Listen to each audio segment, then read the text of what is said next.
एक भाऊ घर सोडून जातो, खूप शोधूनही तो सापडत नाही। कालांतराने तो हयात नसल्याचं समजून कुटुंब जगत राहतं आणि अचानक तो भाऊ सापडतो आणि तोही आषाढीच्या वारीमध्ये।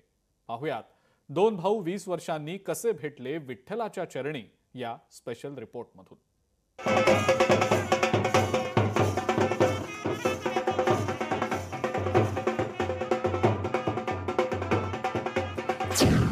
घर सोडून गेलेला भाऊ पंढरपुरात 20 वर्षानंतर अवचितराव परतले घरी।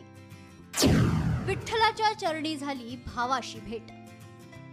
हे आहेत अवचितराव मोरखडे। त्यांना हार वगैरे घालून त्यांची मिरवणूक काढण्यात आली। संपूर्ण गावात लाडूही वाटण्यात आले, कारण ते तब्बल 20 वर्षांनी घरी परतले आहेत। संग्रामपूर तालुक्यातील टाकळेश्वर गावात ही घटना घडली आहे। त्यांचं झालं असं की घरातील वादातून अवचितराव मोरखडे घर सोडून गेले होते आणि त्यांना पंढरीच्या वारीत जाण्याची इच्छा झाली। योगायोगाने तिथे त्यांचा भाऊही गेला होता आणि अखेरीस विठुरायाच्या चरणी या दोन भावांची भेट झाली, तीही तब्बल 20 वर्षांनी। पंढरपूर यात्राहून आलो आणि बसमध्ये थकून गेलो होतो। वलसाडला उतरलो तर गेस्ट हाऊसमध्ये आधार कार्डची एंट्री लागली होती।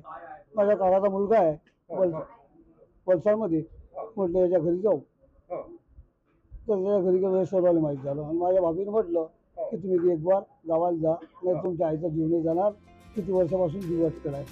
अवचितराव मोरखडे घरी परतल्यामुळे त्यांच्या कुटुंबियांना आनंद तर झालाच, पण संपूर्ण गावाचाही आनंद गगनात मावेना। असा जिद्दी माणूस मी पहिल्यांदाच पाहिला।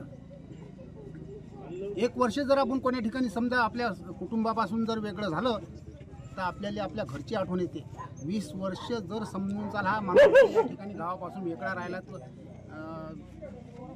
वेगळाच माणूस आहे। आला का लक्षात?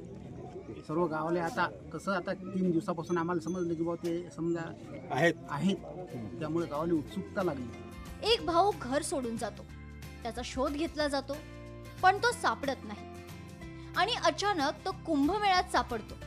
अशी स्टोरी आपण सिनेमात पाहिली आहे। अगदी तशीच गोष्ट अवचितराव मोरखडेंबाबतही घडली आहे, त्यामुळे गावात आनंदाचं वातावरण आहे। संदीप शुक्ला, लोकशाही मराठी, बुलढाणा।